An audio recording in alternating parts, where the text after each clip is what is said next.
I want to thank everybody for being here. I want to in particular thank the mayor and district attorney for joining me, as well as some other people that we will be introducing here shortly. Let me explain what's been going on since I was last here in Uvalde. I went back to Austin, Texas, and I met with every state agency that could help in any way the people of the community of Uvalde. That obviously includes the families of the victims, the friends of the victims, the victims including anybody who was in that school who made it out alive, but also benefits that would aid anybody who lives in Uvalde. The entire community has been affected by this horrific crime. And through these state agencies that you will be hearing more about here shortly, you will see that we have, as a state, tremendous benefits that can aid those who are suffering and those who will continue to suffer, sometimes for many years. One thing I must emphasize, and that is we are going through short-term challenges right now. The reality is many of the challenges will be long-term challenges.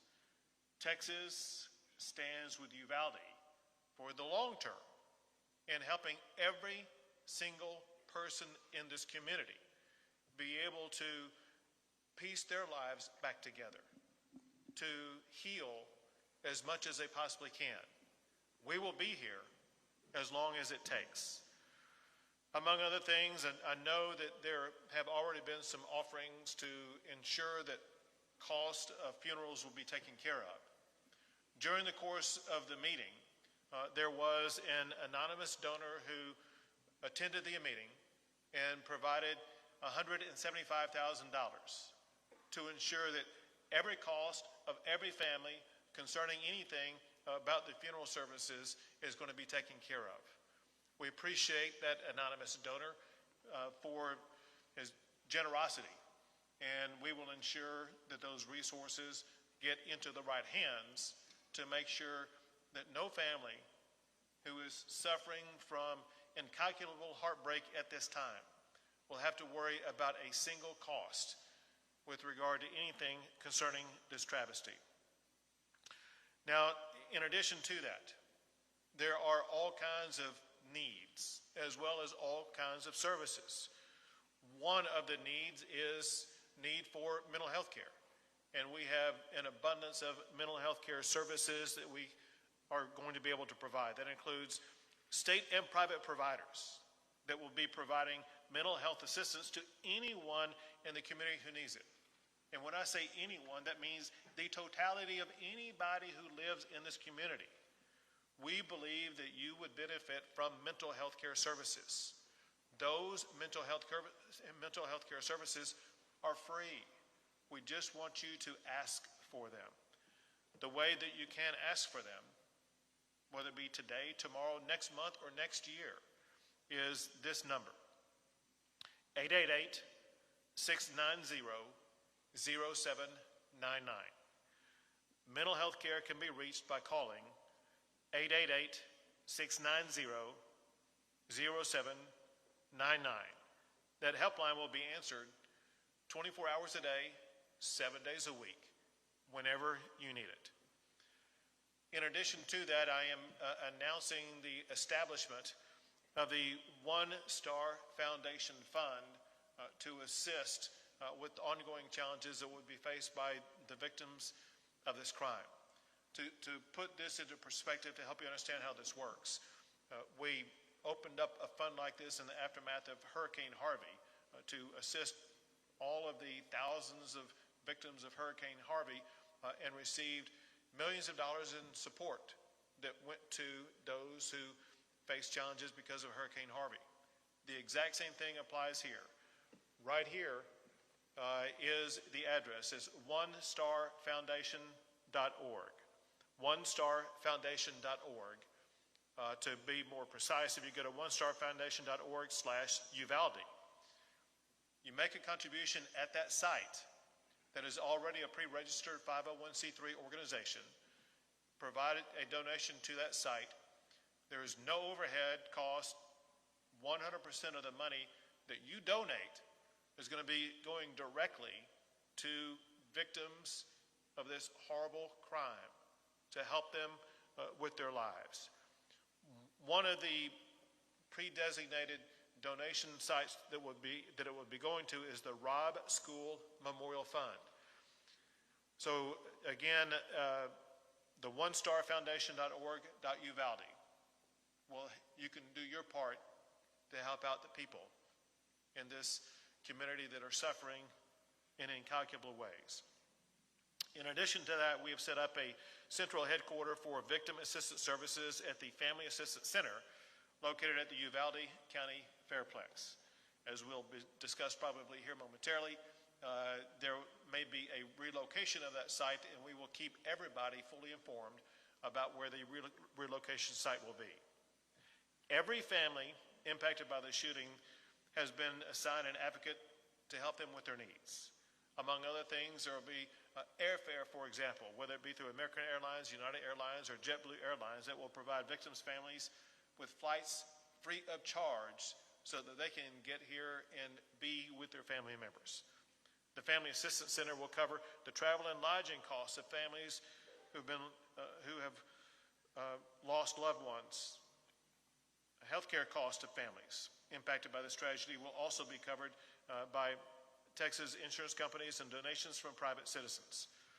The Texas Housing and Community Affairs, for example, they have a fund to pay for needed supplies right now, whether it be food or gas or other essential needs. And that money is available right now as we speak. Also, at the Family Assistance Center, the Health and Human Services Commission, who you'll be hearing from more here in a second, they will assist families in finding health and human benefit programs. Staff from the Texas Department of Insurance, the Teachers Retirement System, the Employees Retirement System will provide access to benefits, including workers' compensation.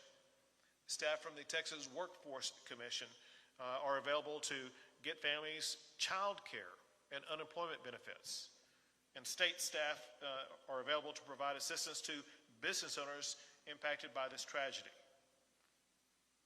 Healing the broken hearts, it's going to take a long time.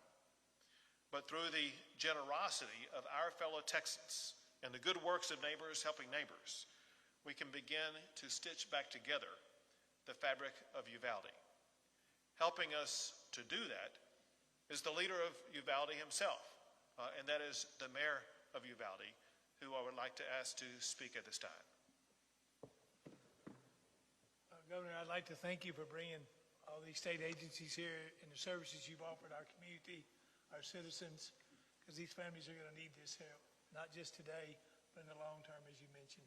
So for that, Governor, I appreciate, and you know, all I can say is I've seen you these last 2 days, and the compassion and that you felt along with these families, and that I really admire it. I thank you, and like I said, and we appreciate everybody from all over the world and the country that has sent messages of encouragement and so forth. I mean, our hearts are broken here in Uvalde. It's a very, I mean, you know, nobody ever wants to have to go through this, especially as a mayor. I never thought this was something I would have to go through. My heart's broken for these families. But the one good thing about our community is Uvalde is a strong community. I think if some of you reporters have been here a while enough, you'll see that there's a lot of unity in our community, and it will take some time, but we will get over this, and Uvalde will come back stronger and better than ever. So God bless you, and thank you. Thank you very much. And someone who has been actively engaged in helping the victims of crime already and will remain engaged all the way through is the District Attorney, Christina Mitchell. Thank you, Governor, for being here. And we want to thank everybody that's reached out to us in Uvalde from across the state, from across the country, and across the world. We greatly appreciate all the support and kind words and prayers and assistance that has been sent to us. And like the mayor said, here in Uvalde County, we are down-to-earth people, we are salt of the earth people, and we are a family. And like a family, we're going to get through this together with each other and for each other, and we're asking everybody across the world to continue to support us. So I, the District Attorney, along with the FBI Victims Assistance people, the DPS Victim Assistance people, the Attorney General's Office, we have set up a family assistance center at the Uvalde County Fairplex here in Uvalde. And at that center, it's a one-stop shop for all the victims. And we say victims, we mean everybody that was associated with Robb Elementary School. And when you come there, you're going to meet with a counselor, you're going to meet with all the services that the state has to offer, funeral services, Blue Cross Blue Shield, the Mexican consulate is there, the Red Cross is there, and we're there to provide all the services any family may need. And if you need something that's not there, then let me know and we will find it for you. And that's going to be open and continue until June the 1st. We are open from 9 a.m. until 5 p.m. There's also food there and a play center for children. And please come and see us. Any victims, anybody that needs help, please come there. It's a resource for everybody. There's also a victim services center at the Civic Center that's run by the school district, and that's for anybody affected in the school district, and they have that services there. So we thank everybody. We appreciate your support, and please keep our victims in your prayers, these families of the deceased children and school teachers, and keep us strong. Thank you. Thank you. And now I'm going to call up 7 leaders of seven different state agencies to give you a very brief explanation of what their particular agency does. There are more than 7 that are involved in this process, but we're calling up these 7. First is the Health and Human Services Commissioner, Cecily Young. Good afternoon. I'm Cecily Young, and I'm the Executive Commissioner at the Health and Human Services Commission. We do Medicaid, CHIP, and SNAP, and we have eligibility assistance available at the Family Assistance Center, and we'll continue to have eligibility assistance available on an ongoing basis once we move into the next phase of this. Additionally, as the governor mentioned, we have an 888 number. It's for mental health services. It's 888-690-0799. This is run by Hill Country Local Mental Health Authority. So it is local. It is a 24-hour, 7 days a week call center that is able to connect people with services, with counseling, medication, counseling services, and telepsychiatry services. And they will be able to ensure that anyone in the community that calls in will be connected to other available mental health services. So it is a way to triage, again, to try to make it as easy as possible for the members of the community. Thank you. Next is the Texas Department of Insurance Commissioner, Cassie Brown. Good afternoon. I'm Cassie Brown. I serve as the Commissioner of Insurance for the Texas Department of Insurance. TDI is here to ensure that insurance companies are appropriately and quickly handling claims. What our department does is oversee the health insurance as well as the workers' compensation insurance claims. So if you are going to, if you're a private sector employee, if you're a public sector employee, those employed by the school district or those first responders, they're going to have workers' compensation coverage. Private sector employees should check with their employer to see if they carry workers' comp. Workers' comp covers mental illness and PTSD, so please make sure that you are taking advantage of that benefit for you. We have staff available at the Fairplex Center to help you start the process for processing your workers' compensation claims and to explain all the benefits that are available to you under the system. Thank you. Thank you. And now from the Teachers Retirement System, Brian Guthrie.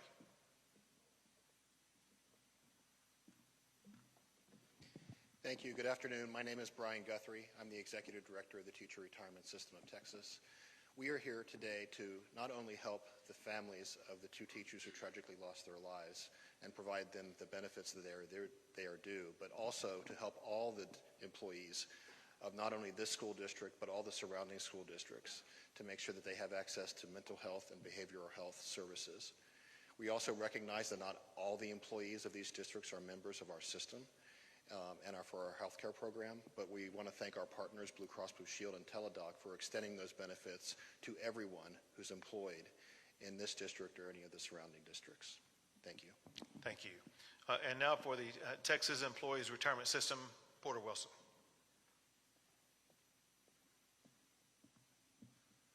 I'm Porter Wilson, the Executive Director of the Employees Retirement System of Texas. We provide retirement benefits, but more importantly here, health insurance benefits to state employees, but also to employees of higher education in the community. So the local community college employees will get health insurance from Health Select of Texas, which is provided by Blue Cross Blue Shield of Texas. And we've activated a 24-hour crisis hotline to help connect medical and mental health services, and we have that information available on the flyer. Thank you. And now from the Texas Workforce Commission, Ed Cerna.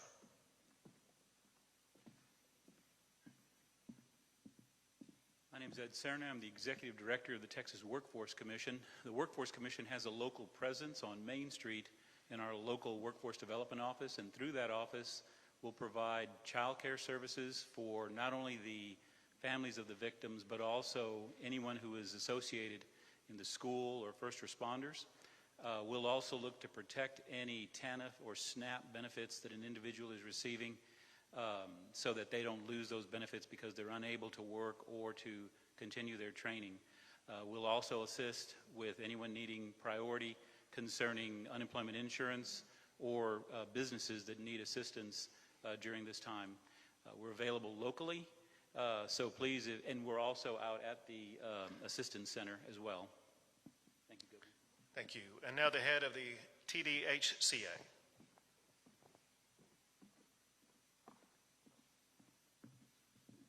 Good afternoon. I'm Bobby Wilkinson. I'm the Executive Director of the Texas Department of Housing and Community Affairs. We have a very flexible pot of grant funding that we're funding our local partner, the Community Council of South Central Texas. They have a field office here. They're at the Family Assistance Center. They're already passing out grocery and gas cards. They can help with lodging expenses, even some extended family. Maybe your grandma or someone's here and she needs help with gas, with lodging, etc. It's very flexible, and we're looking forward to helping as many people as we can. Thank you. Thank you. And last is the head of the Texas Education Agency, Mike Morath.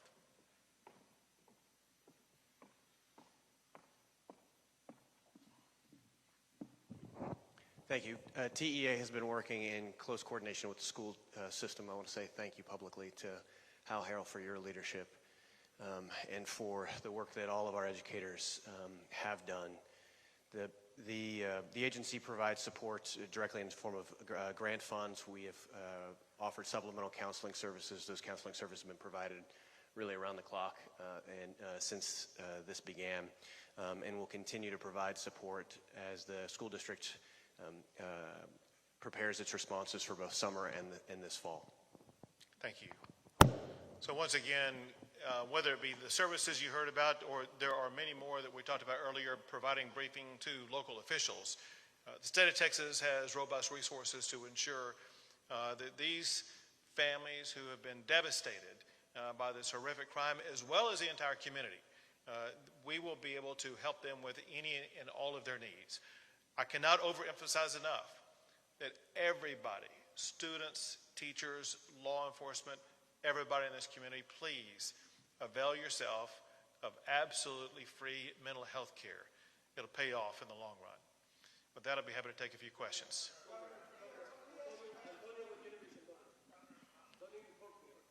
Go ahead.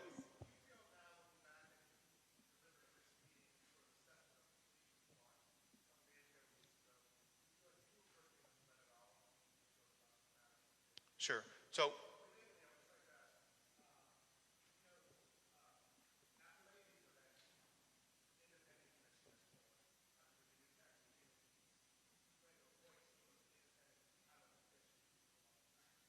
I'll directly answer your questions. Before I start answering questions unrelated to the discussion that we've had about the benefits that we're providing to the community, let's take those questions first. I'll come back to you first. Go ahead.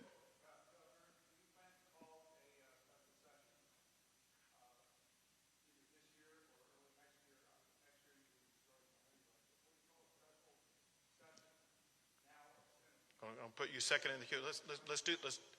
Let me make clear, maybe I wasn't clear. Before I start taking questions, unrelated to the benefits that we're providing to the community. We have an obligation as a state to communicate to the people of this community the benefits that are available to them. Their lives are crushed. They have no idea what's going on. They may have no idea whatsoever how they're going to pay a bill. Let me give you an easy example of something explained to me. There was a parent who lost some glasses that were crushed in everything that happened. And he told someone he had no money to pay for it. We have money to pay for that stuff. There are people who have no idea about getting food. We have money that can buy them food. Let's discuss, if you have any questions about these benefits. If you don't have any questions, that's fine, but if there's anybody here. Governor, with all due respect, for 3 days this community has heard a version of the story based in large part on what you told them on Wednesday afternoon that these officers had acted with amazing courage. Today we learned that 19 officers stood in the hallway of that school for nearly an hour while gunmen were inside with those children, which goes against the way they've been trained. Sure, and I'm going to be answering that, and that's his. No, I'm going to fully answer it, because that's what he asked, and I told him I'm going to answer his question first. Hold it. I understand. Is there anybody here who has any question about the benefits that are being provided to anybody here who's suffered because of this crime? All right. So let me answer your question. So your question. No, I remember it. Short answer, yes, I was misled. I am livid about what happened. I was on this very stage 2 days ago, and I was telling the public information that had been told to me in a room just a few yards behind where we're located right now. I wrote down hand notes in detail about what everybody in that room told me in sequential order about what happened. And when I came out here on this stage and told the public what happened, it was a recitation of what people in that room told me, whether it be law enforcement officials or non-law enforcement officials, whatever the case may be. And as everybody has learned, the information that I was given turned out in part to be inaccurate. And I'm absolutely livid about that. And here's my expectation. My expectation is that the law enforcement leaders that are leading the investigations, which includes the Texas Rangers and the FBI, they get to the bottom of every fact with absolute certainty. There are people who deserve answers the most, and those are the families whose lives have been destroyed. They need answers that are accurate, and it is inexcusable that they may have suffered from any inaccurate information whatsoever. And it is imperative that the leaders of the investigations about exactly what happened get down to the very second of exactly what happened with 100% accuracy and explain it to the public, but most importantly, to the victims who've been devastated.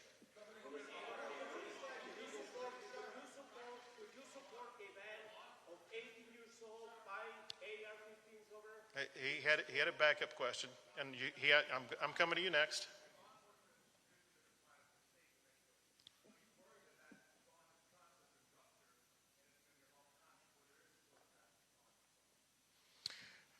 My expectation is that as we speak and every minute going forward, law enforcement is going to earn the trust of the public by doing exactly what they're supposed to do from this point on, and that is making sure that they thoroughly, exhaustively investigate exactly what happened and explain to you and the public and the victims of the crime exactly what happened. I told this guy I was coming to him next.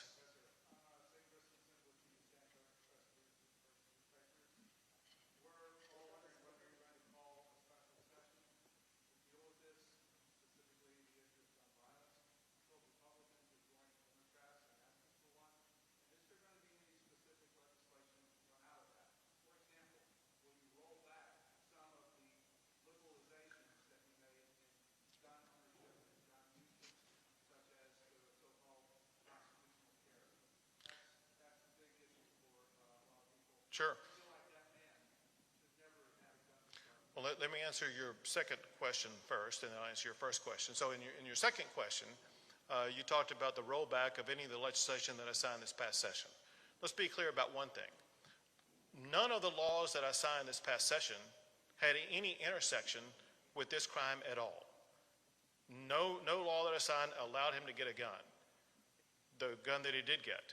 And so, again, there was nothing about the laws from this past session that has any relevancy to the crime that occurred here. With regard to special session, let me just say this, and that is, first of all options are on the table. Second, most importantly, to your point, do we expect laws to come out of this devastating crime? The answer is absolutely yes. And there will be laws in multiple different subject areas. For example, I do fully expect to have every law that we pass in the aftermath of the Santa Fe shooting to be completely revisited. And first, we need to gain the information about exactly what happened at the school to find out the extent to which those laws were complied with, to the extent that they were not complied with, to find out what shortcomings allowed this travesty to occur. Then second, we need to have a discussion and pass laws to make sure that our schools are safer. And the people of Uvalde, but the people of Texas deserve that. Second, as I was discussing 2 days ago, you can expect robust discussion, and my hope is laws passed that I will sign addressing healthcare in this state. There is an array of healthcare issues that we face as a state in general, but there are an array of healthcare issues that relate to those who commit gun crimes in particular. Those need to be addressed, whether it be the healthcare issues that I talked publicly here with the mayor about 2 days ago, and that would affect the community in general, or whether it be laws that address the challenges that are now surfacing that this killer had in his life that lead to someone doing what he did. And then there will be all other kinds of issues. But there will be committees formed, there will be meetings held, there will be proposals that will be derived, many of which will lead to laws that will be passed in the state of Texas. Because let me make one thing perfectly clear. The status quo is unacceptable. This crime is unacceptable. We're not going to be here and talking about it and do nothing about it. We will be looking for the best laws that we can get passed to make our communities and schools safer. Go ahead.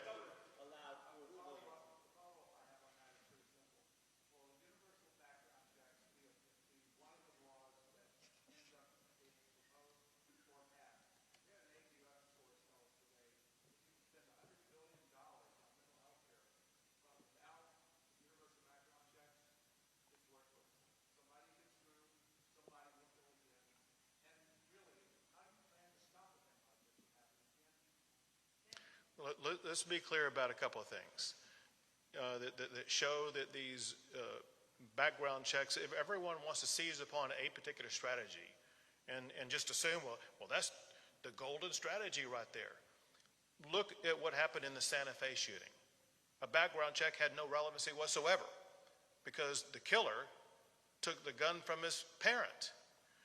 Look at what happened in the shooting in Sutherland Springs. There was a background check that was done. It was done in a flawed way that allowed the killer to get a gun. And so anyone who suggests, well, maybe we should focus on background checks as opposed to mental health, I suggest to you is mistaken. If there's anybody here who thinks we have perfect health care in this country, in this world, they're wrong. If there's anybody who thinks that we can't do more to address mental health care, they're wrong. They can. We can. And we're going to. Go ahead. Go ahead. Yes.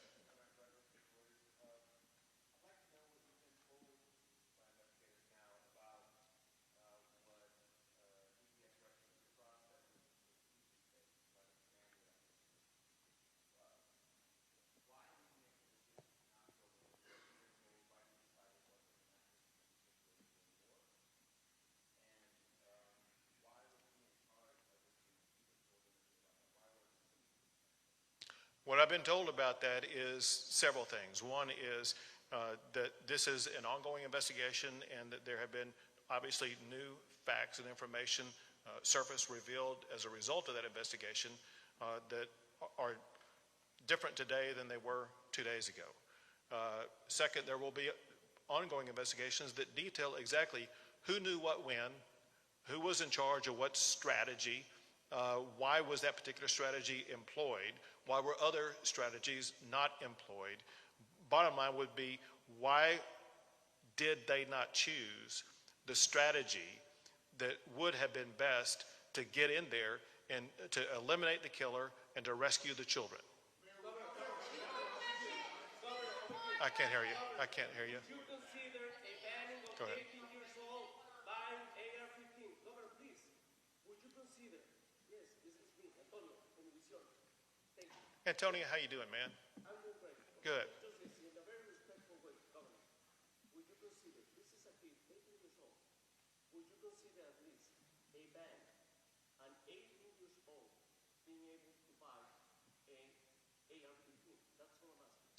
So, it's my understanding that ever since Texas has been a state, an 18-year-old has had the ability to buy a long gun, a rifle. Right. And since that time, it seems like it's only been in the past decade or two that we've had school shootings. So for a century and a half, 18-year-olds could buy rifles, and we didn't have school shootings, but we do now. Maybe we're focusing our attention on the wrong thing, and we're focusing it on. My colleagues are asking for a special session. You're getting a letter tomorrow. In the caucus, the Senate Democratic caucus. We've asked for gun control changes. I'm asking you now to bring this back in 3 weeks. I apologize for interrupting your press conference about the needs of this community. I've been here for 3 days. With all of these elected officials, this county judge has worked his ass off.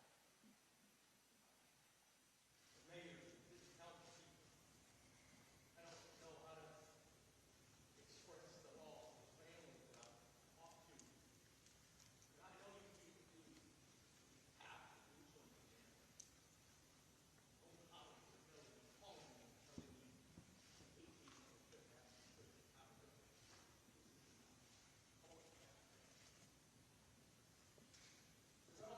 Next question. I can't hear you. Speak up.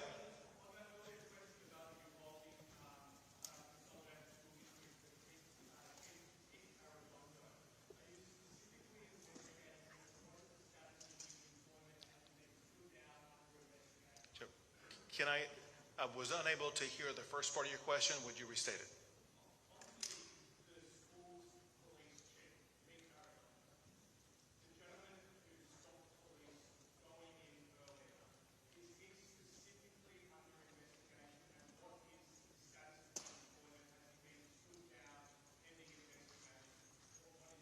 Okay, so every act by every official involved in this entire process is under the investigation conducted both by the Texas Rangers and by the FBI. Every act of all of those officials will be known and identified and explained to the public. But I cannot overemphasize enough, we need to get that information to the families of all these victims who deserve to know the most. As far as his employment status is concerned, that's something that is beyond my control and I have no knowledge about. Go for it. Sure.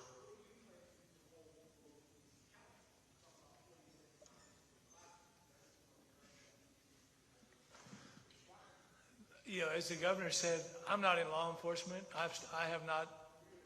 I'm the mayor of the city, and once we know what took place, what went down, we'll get to the bottom of it and see.